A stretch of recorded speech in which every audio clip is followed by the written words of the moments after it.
ഇനി നമുക്ക് ഇതിന്റെ ചരിത്രത്തിൽ, ഇപ്പൊ ദൈവശാസ്ത്രം കഴിഞ്ഞു, ചരിത്രത്തിലേക്ക് പോകാം. മൈലാപ്പൂരിലെ പെരിയ മലയിൽ ഒരു പള്ളി പണിയാൻ തീരുമാനിച്ചു ആര്? പോർച്ചുഗീസുകാര്.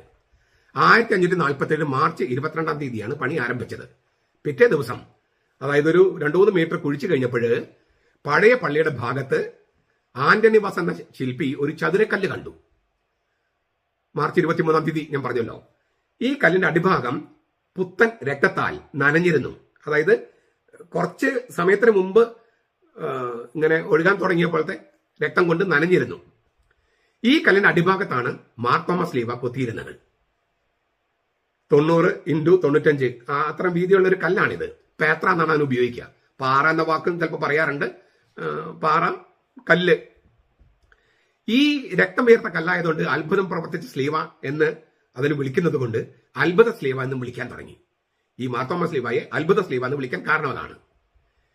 ഈ ശ്ലീഹയുടെ പഴക്കം 7-ാം നൂറ്റാണ്ടാണെന്നാണ് നിഗമനം. പുരാവസ്തു ഗവേഷകരുടെ നിഗമനമാണ്, നമ്മൾ വെറുതെ ഊഹിക്കല്ല. ഈ മാർത്തോമാ ശ്ലീഹയുടെ അത് ഏത് നൂറ്റാണ്ടിലെയാണ്? 7-ാം നൂറ്റാണ്ടിലെ. 7-ാം നൂറ്റാണ്ട്. ഞാൻ ആവർത്തിക്കുന്നതിന് കാരണമുണ്ട്. പോർച്ചുഗീസുകാരുടെ വരവിന് മുമ്പ് തോമാസ് ലീഗ ഇന്ത്യയിൽ വന്നതിന് തെളിവില്ല എന്ന് പറഞ്ഞ് നടക്കുന്ന സഭാവിരുദ്ധർക്കുള്ള മറുപടിയായിട്ടാണ് ഞാൻ ഈ പറയണേ. പുരാവസ്തു ഗവേഷകരുടെ നിഗമനം അനുസരിച്ച് 7-ാം നൂറ്റാണ്ടിലേതാണ് ഈ മാർത്തോമാ ശ്ലീഹ.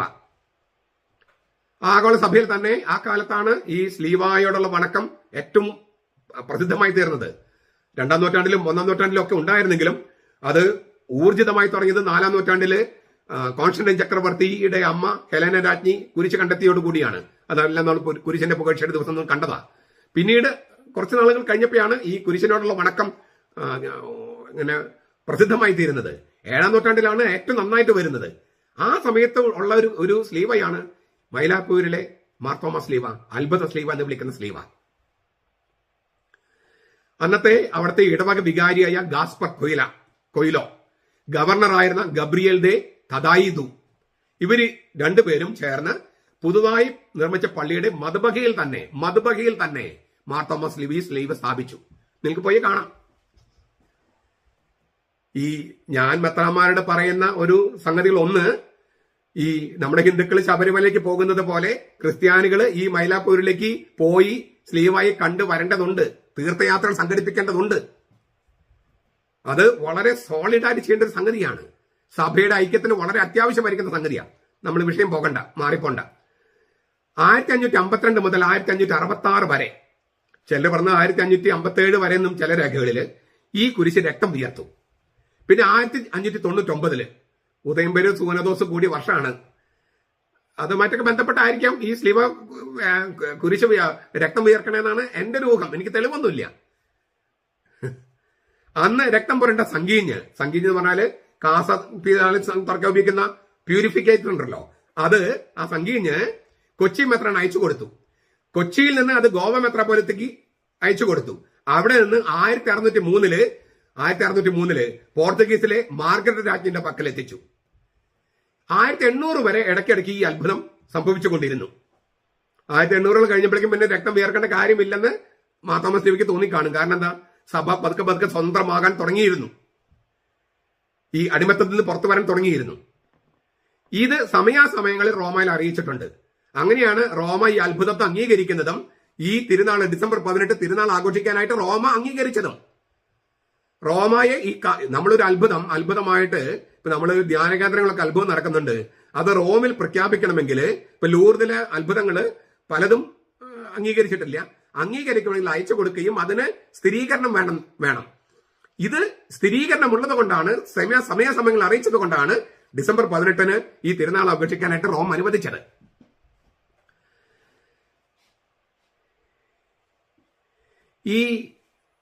ഇതിന്റെ ഒരു വശത്ത്, ഈ ശ്ലീഹയുടെ ഒരു വശത്ത് പാലവി എന്ന് പറയും, പഹലവി ഭാഷയിലെ എന്തോ ആലേഖനം ചെയ്തിട്ടുണ്ട്. അത് നമ്മൾ കുറച്ച് കഴിഞ്ഞിട്ട് അതിന്റെ ആലേഖനം എന്താണ്, ഈ പഹലവി ഭാഷയിൽ എന്താണ് ആലേഖനം ചെയ്തിരിക്കുന്നതെന്ന് നമുക്ക് നോക്കാം.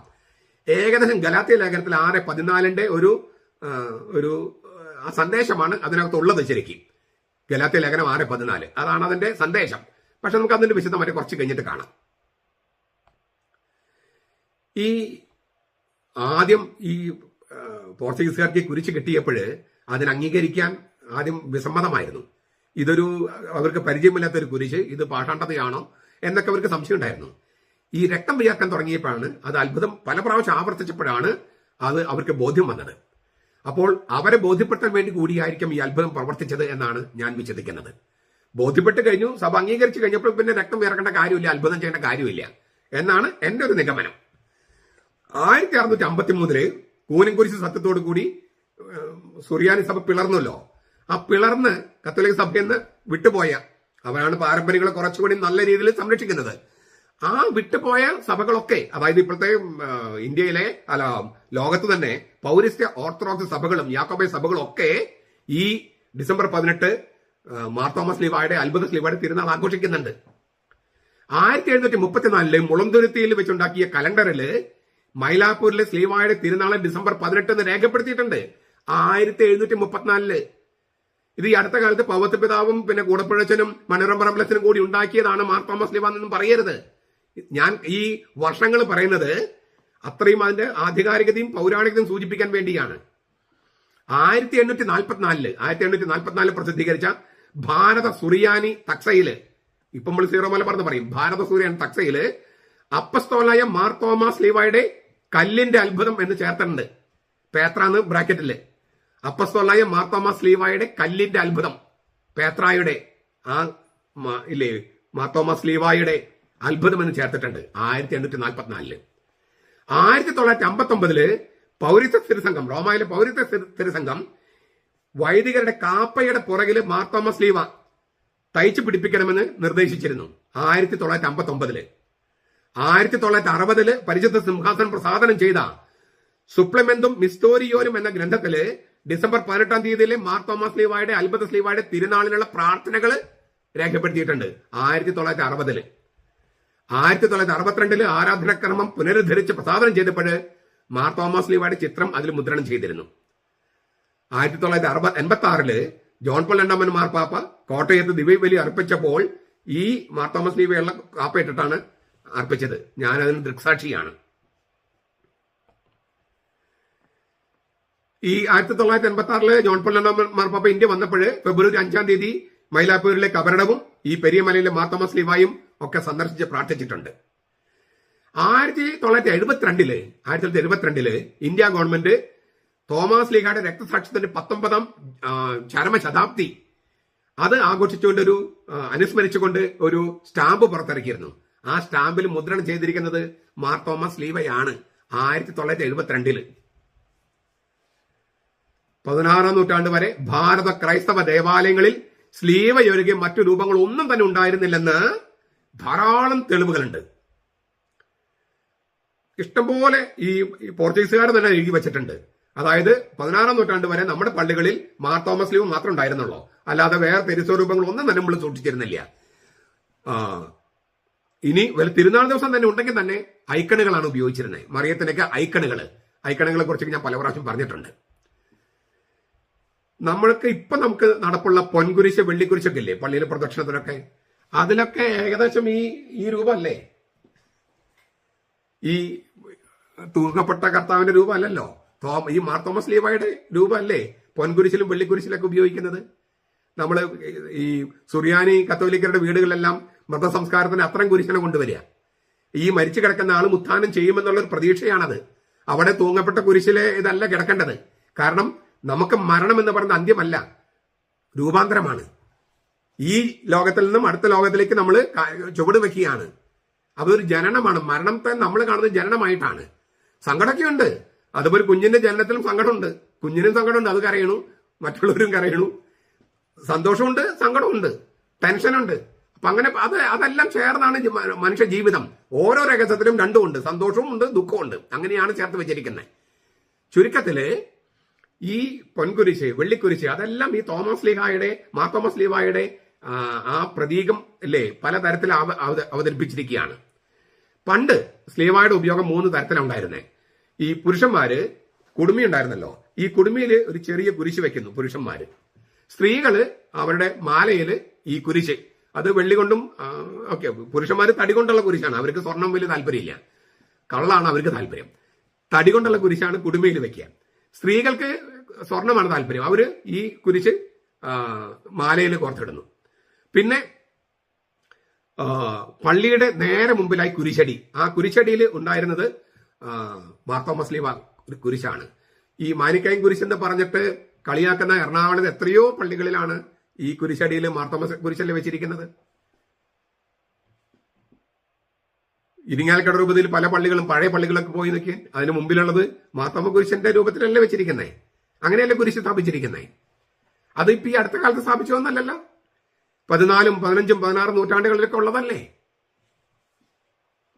മൂന്നാമത്തത്, ഈ മധുബഹയില് മാർത്തോമാ ശ്ലീഹ മാത്രമേ ഉണ്ടായിരുന്നുള്ളൂ.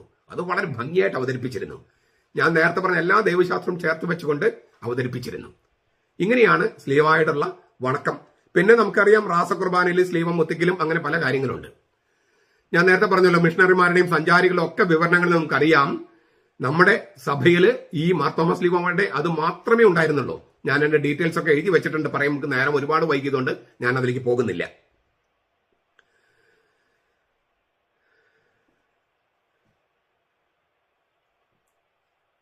കാശ്മീരിലെ ലഡാക്കിൽ നിന്ന് 8ാം നൂറ്റാണ്ടിൽ ഉള്ള ഒരു മാർത്തോമാ ശ്ലീഹ കണ്ടെടുത്തിട്ടുണ്ട്. MSc വൈദികരാണ് അത് കണ്ടെടുത്തത്.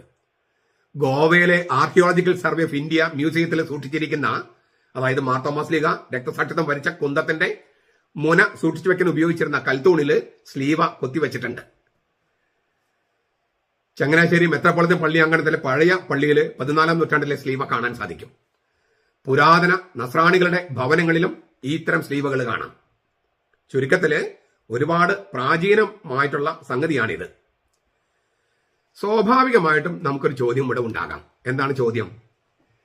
എന്തുകൊണ്ടാണ് പിന്നെ ചിലര് ഇത് മാനിക്കയൻ കുരിശാണ്, പാഷാണ്ഡത പഠിപ്പിക്കുന്ന കുരിശാണ് എന്ന് ആരോപിക്കുന്നത്? ഇതിനെ മാനിക്കയൻ കുരിശ് എന്ന് പറഞ്ഞ് പലരും ആക്ഷേപിക്കുന്നത് എന്തുകൊണ്ട്? ഇതിന് ഉത്തരം ഒരുപാട് പേര് നൽകിയിട്ടുണ്ട്. അതൊന്ന് ക്രോഡീകരിച്ചിട്ട് മണ്ണുറം പറമ്പിലച്ചൻ ഒരു ബുക്കിലെറ്റ്, ഒരു ചെറിയ പുസ്തകം പ്രസിദ്ധീകരിച്ചിട്ടുണ്ട്. ഞാൻ അതിലത്തെ ഏതാനും പാരഗ്രാഫുകൾ ഒന്ന് വായിക്കുകയാണ്. അപ്പോ വളരെ ശക്തമായ ഒരു തെളിവാകുമല്ലോ. ആദ്യമായി മാർത്തോമാ ശ്ലീഹായെ മാനിക്കേസുമായി ബന്ധിപ്പിച്ചത് ഒരു പി വി മാത്യു ആണ് 1974. ഈ വളരെ കുറച്ച് കൊല്ലങ്ങൾക്ക് മുമ്പ് അദ്ദേഹത്തിന്റെ പുസ്തകങ്ങളിൽ ക്രൈസ്തവതയെക്കുറിച്ച് മാത്രമല്ല ചരിത്രത്തെക്കുറിച്ചും സംസ്കാരത്തെക്കുറിച്ചുമെല്ലാം വളരെ വിചിത്രമായ ആശയങ്ങളുണ്ട്. അങ്ങാരുടെ ഭാവനയിൽ വിരിഞ്ഞതാണ് ഈ മാർത്തോമാ ശ്ലീഹ എന്ന് പറയുന്നത് മാനിക്കയൻ കുരിശാണെന്ന്.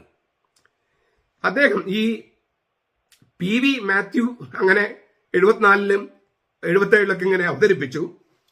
ആ ചുവട് പിടിച്ച് PK മാത്യു, മറ്റൊരു മാത്യു, PK മാത്യു ഏറ്റുമാനൂരുള്ള മാത്യു 1991 മെയ് മാസത്തെ അസീസി മാസികയിലൂടെ ഈ മാർത്തോമാ ശ്ലീഹ മാനിക്കയൻ കുരിശാണ് എന്നത് പ്രചരിപ്പിക്കാനായിട്ട് ശ്രമിച്ചു. അതിനൊരു കാരണമുണ്ട്. 1988 അതിനൊരു വർഷം മുമ്പ് ഈ അതിരമ്പുഴ പള്ളിയുടെ കാര്യം പറയാൻ പോണേ, അവിടെ ഞാൻ വേദപാഠം പഠിപ്പിച്ചിരുന്നു. 1988 ഏപ്രിൽ മാസം 21-ാം തീയതി അതിരമ്പുഴ പള്ളിയിലെ മധുബഹയിൽ നിന്ന് ക്രൂശിത രൂപം മാറ്റി മാർത്തോമാ ശ്ലീഹ പ്രതിഷ്ഠിച്ചു.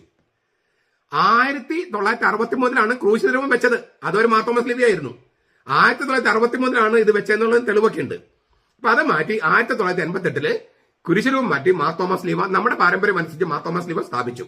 അപ്പൊ അതിനെതിരെ ഒരു മുന്നേറ്റം ഉണ്ടാക്കാൻ വേണ്ടിയാണ് ഈ PK മാത്യു ഇത് മാനിക്കയൻ കുരിശാണ് എന്നെല്ലാം പറഞ്ഞിട്ട് 1991 അതായത് 88 കുരിശ് സ്ഥാപിച്ചു. അപ്പോ 91-ലാണ് പ്രതികരിക്കുന്നത് ഇല്ലേ. കോട്ടയത്ത് വെച്ച് അടി കിട്ടി എറണാകുളത്ത് വന്നപ്പോഴാണ് വേദനിച്ചെന്നുള്ള മട്ടിലാണ്. അത് 2 കൊല്ലം കഴിഞ്ഞിട്ടാണ്. അപ്പൊ എന്ന് വെച്ചാൽ വളരെ ഗൂഢാലോചന നടത്തിയിട്ടാണ് ഇത് മാനിക്കയൻ കുരിശാണ് എന്ന തരത്തിൽ അവതരിപ്പിക്കാൻ തുടങ്ങിയത്. ഇത് മാനിക്കയൻ കുരിശാണ് എന്ന് പറയുന്നവര് ഉന്നയിക്കുന്ന ആരോപണങ്ങൾ നമുക്കൊന്ന് കാണാം. ഒന്ന്, 3-ാം നൂറ്റാണ്ടില് റൂഹാദ് കൂദാശ തമ്പുരാന്റെ മനുഷ്യാവതാരമാണ് താൻ എന്ന് മാനി എന്നൊരാൾ അവകാശപ്പെട്ടിരുന്നു. മാനി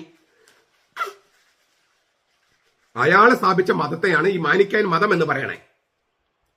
ഈ പുതിയ മതസ്ഥര് തങ്ങളുടെ ദേവാലയങ്ങളിൽ വിശ്വാസികളുടെ വണക്ക വസ്തുവായി പ്രത്യേക പ്രതീകങ്ങളോട് കൂടിയ ഒരുതരം കുരിശ് പ്രതിഷ്ഠിക്കുകയുണ്ടായി. അവർ പറയുന്ന ന്യായമാണ് കേട്ടോ ഞാൻ പറയണേ. ആ കുരിശിന്റെ തനി പകർപ്പാണ് ഈയിടെ മാർത്തോമ കുരിശ് എന്ന പേരിൽ നമ്മുടെ ദേവാലയ സ്ഥാനം പിടിച്ചിരിക്കുന്ന പേർഷ്യൻ കുരിശ്. അസീസി മാസികയില് മെയ് 1991 PK മാത്യു, പേജ് 24. കുരിശിനടിയിലായി കാണിച്ചിരിക്കുന്ന താമരപ്പൂവല്ല, നന്മയുടെ ലോകങ്ങളിലേക്ക് തിന്മയുടെ ആകർഷകത്തെ കടത്തിവിടാതിരിക്കാൻ മാനി നിർമ്മിച്ച സംരക്ഷണ വലയങ്ങളുടെ പ്രതീകമാണ്. ഇതേ പുസ്തകത്തിൽ ഇതേ പേജില്. കുരിശിന്റെ മുകളിൽ പ്രാവ് സാക്ഷാൽ മാനി തന്നെയാണ്, പരിശുദ്ധാത്മാവല്ല. ഇതിനെല്ലാം സാധൂകരിക്കുന്നതാണ് ഇതിന് ചുറ്റുമുള്ള ഈ പാഹ്ലവി ലിഖിതങ്ങളുടെ വ്യാഖ്യാനം, ഈ മാത്യു നൽകുന്ന വ്യാഖ്യാനം. ഇതാണ് ഈ 3 കാരണങ്ങൾ പറഞ്ഞിട്ടാണ് ഇത് മാർത്തോമാ സ്ലീബയല്ല, മാനിക്കാൻ കുരിശാണ് എന്ന് PK മാത്യു ഇങ്ങനെ അവതരിപ്പിക്കാൻ തുടങ്ങിയത്. അത് കേട്ട പാടെ കേൾക്കാത്ത പാടെ കുറെ പേര് അത് ശരിയാണെന്നുള്ള മട്ടില് അങ്ങ് തുടങ്ങി. ഈ തെക്കൻ ബാബിലോണിയയില്, ഇപ്പോഴത്തെ ഇറാഖ്, ക്രിസ്തുവർഷം 216 ഏപ്രിൽ 14 ഈ പറഞ്ഞ മാനി ജനിച്ചത്. കുബ്രിക്കസ് എന്നായിരുന്നു അദ്ദേഹത്തിന്റെ ശരിക്കുള്ള പേര്. വെളിപാടുകളെ തുടർന്ന് മാനി എന്ന പേര് സ്വീകരിച്ച് തന്റെ മതസംഹിതർ പ്രചാരണം ആരംഭിച്ചു. സ്വരവാർഷണ മതത്തിൽ നിന്നും മറ്റും പല എതിർപ്പുകളും നേരിടേണ്ടി വന്നു. ഒരുപാട് യാത്രകൾ നടത്തി. അങ്ങനെയാണ് ഈ മാനിക്കേയൻ. തീർച്ചയായിട്ടും അദ്ദേഹം ക്രിസ്തുമതത്തിൽ നിന്നും ധാരാളം പ്രതീകങ്ങൾ സ്വീകരിച്ചു. പക്ഷേ ക്രിസ്തുമതത്തിന്റെ ഒരു വകുപ്പോ, ഇപ്പൊ നമ്മുടെ ഈ പെന്തക്കോസ്തകാര്, യഹോവ സാക്ഷികള് എന്ന് പറയുന്നത് പോലെയുള്ള ഒരു പാട്ടാണ്ട വിഭാഗം പോലും ആയിരുന്നില്ല മാനിക്കേയൻ. ചില പ്രതീകങ്ങൾ ഉപയോഗിച്ചു എന്നല്ലാതെ അതൊരു പുതിയ മതമായിരുന്നു, പുതിയ മതം. ആ പുതിയ മതം അനുസരിച്ച് മാനിയാണ് പാരക്ലേത്ത. ഇപ്പൊ ചില മുസ്ലിം സഹോദരന്മാര് മുഹമ്മദാണ് പാരക്ലേത്ത എന്ന് പറഞ്ഞ് നടക്കുന്നില്ലേ, അതുപോലെ മാനി പറഞ്ഞു മാനിയാണ് പാരക്ലേത്ത. ആ പാരക്ലേത്തയുടെ അവതാരമാണ് ഞാൻ എന്നുള്ളതാണ് മാനിയുടെ മതം. അത് ഒരു പുതിയ മതമാണ്. ക്രിസ്തുമതത്തിന്റെ ഒരു ഉപവിഭാഗം പോലുമല്ല, ഒരു പാഷാണ്ഡ വിഭാഗം പോലുമല്ല, അത് ഒരു സെക്ട് പോലുമല്ല, ഒരു പുതിയ മതമാണ്. നിങ്ങൾക്കിതേക്കുറിച്ച് എൻസൈക്ലോപീഡിയ ബ്രിട്ടാനിക്കൊക്കെ വായിച്ചു നോക്കാം. ഗ്നോസ്റ്റിസിസം എന്ന് പറയുന്ന ജ്ഞാനവാദത്തിന്റെ ചുവട് പിടിച്ചിട്ടുള്ള ഒരു പുതിയ മതമാണ്. പക്ഷെ ചിഹ്നങ്ങൾ പലതും ഇപ്പം ഇസ്ലാമില് പല ക്രിസ്തീയ ചിഹ്നങ്ങൾ ഉപയോഗിച്ചിട്ടുണ്ട്. അതുപോലെ മാനിയും ചില ചിഹ്നങ്ങളൊക്കെ ഉപയോഗിച്ചിട്ടുണ്ട്.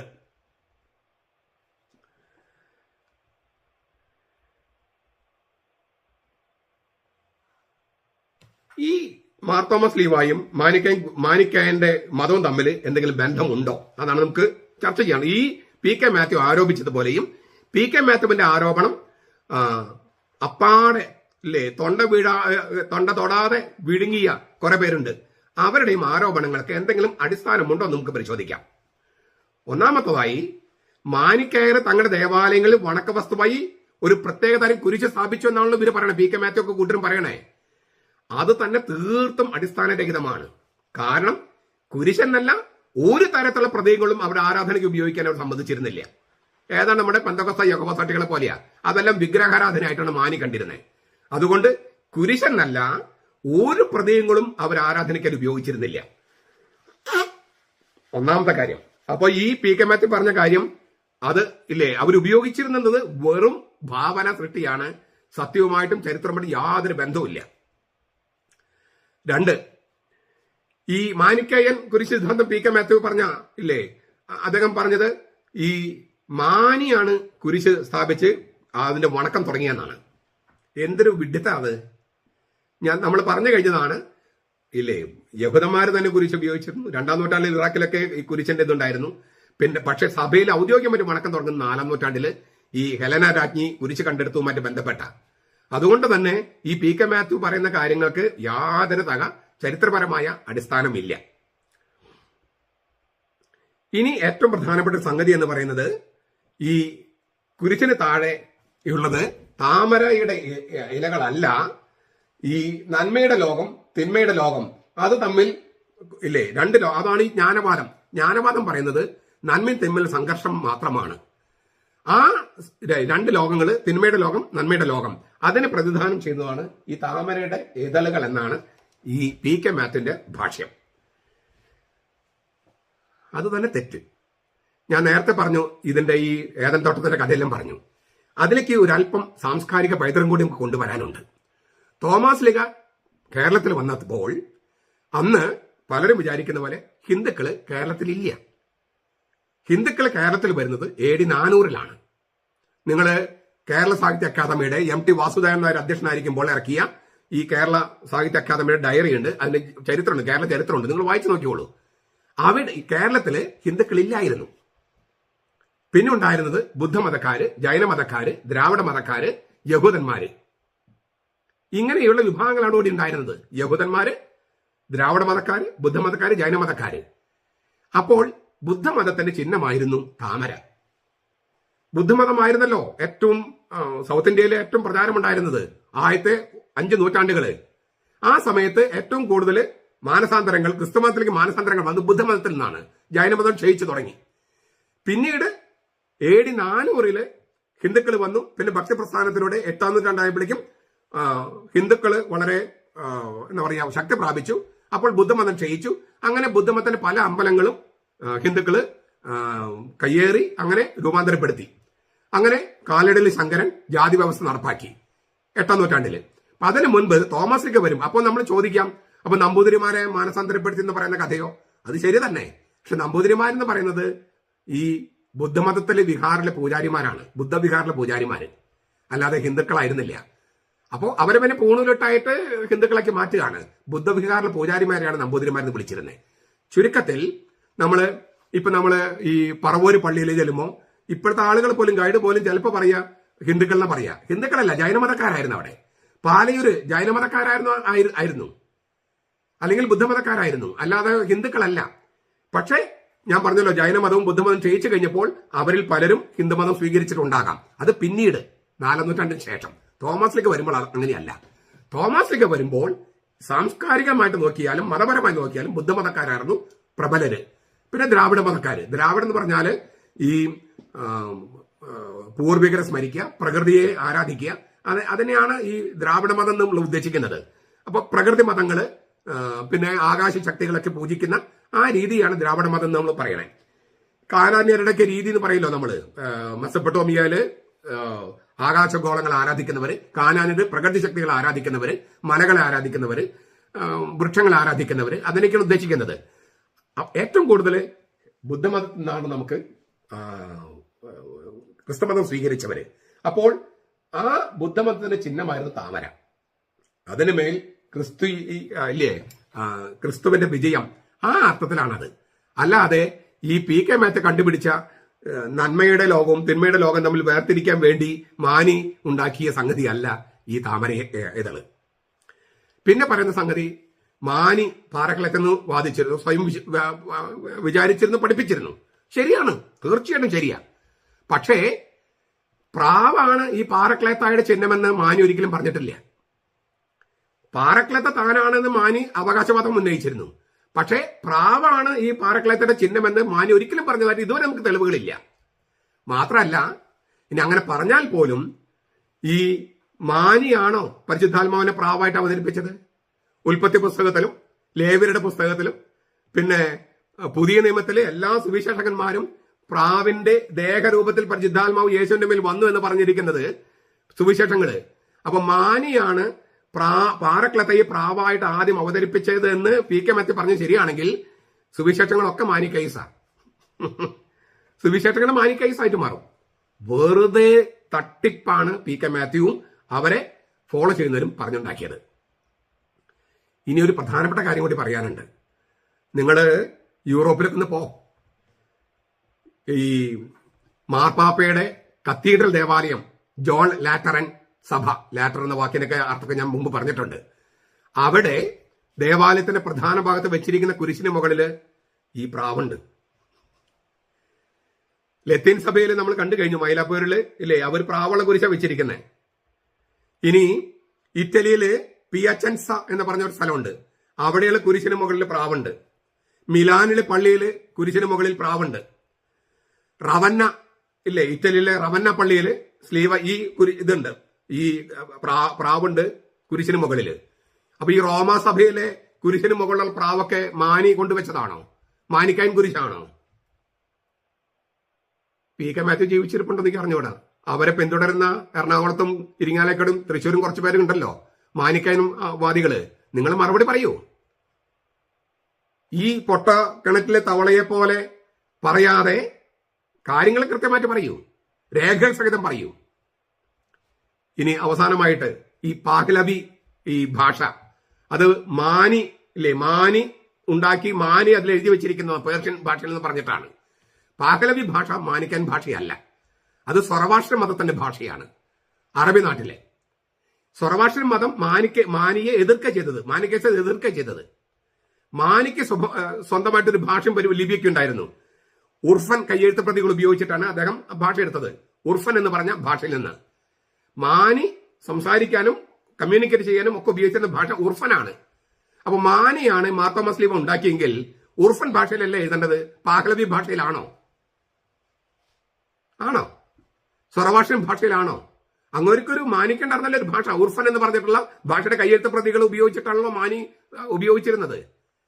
അപ്പോ അദ്ദേഹം ഉണ്ടാക്കിയ കുരിശിലെങ്കിലും അദ്ദേഹം ഉപയോഗിച്ച ഭാഷയല്ലേ വേണ്ടത്, അല്ലാതെ അദ്ദേഹത്തെ എതിർത്ത സർവാഷ്ട്ര മതക്കാരുടെ ഭാഷയാണോ വേണ്ടത്? ഇനി അവസാനമായിട്ട് ഈ പൗലോമിയുമായിട്ട് ബന്ധപ്പെട്ട് ഈ ഡോക്ടർ A.D. ബർണൽ 1873 ഈ പാഹ്ലവി ഭാഷയിൽ എഴുതിയിരിക്കുന്ന മാർത്തോമാ ശ്ലീഹ ചുറ്റും എഴുതിയിരിക്കുന്ന സംഗതി ഉണ്ടല്ലോ, അതിന്റെ തർജ്ജമ ഏകദേശം ഇങ്ങനെയാണ് കൊടുത്തിരിക്കുന്നത്. In punishment by the cross the suffering of this who is the true Christ and God above and guide ever pure.